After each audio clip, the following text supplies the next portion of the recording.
Today, September 1st, and the United States is celebrating Labour Day, but what I bet you didn't know is we actually have two Irish American men to thank for the reason we're not working today. Labour Day is celebrated on the first Monday of September every year, and it pays tribute to the contributions and the achievements of American workers.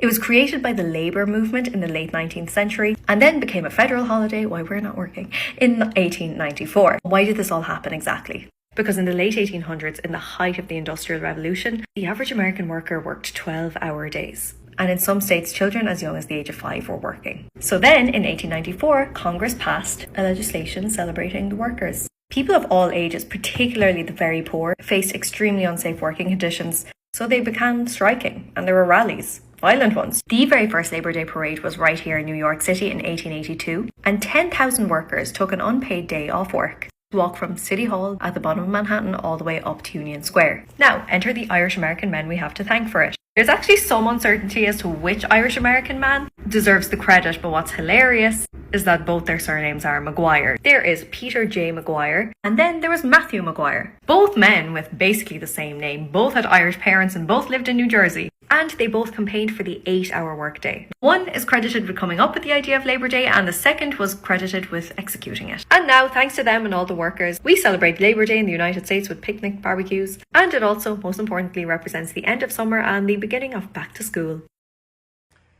Hi, Richard Sensi Law Group here in California, immigration and criminal defense attorneys with over 40 years of experience representing our immigrant community here in California and throughout the United States. So my message this morning is one of encouragement. You need to know that this administration cannot stop immigrants who are non-citizens or legal permanent residents of the United States from qualifying to get a green card, in other words, become a legal permanent resident of the United States, or to become a citizen of the United States.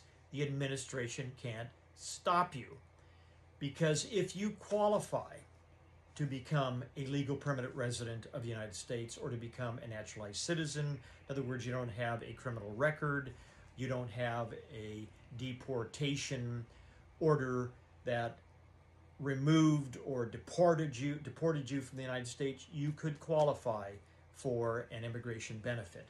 This is a consular process package. It's a waiver for a client who came into the United States 30 years ago. No criminal record and no record regarding immigration, no deportation, no nothing.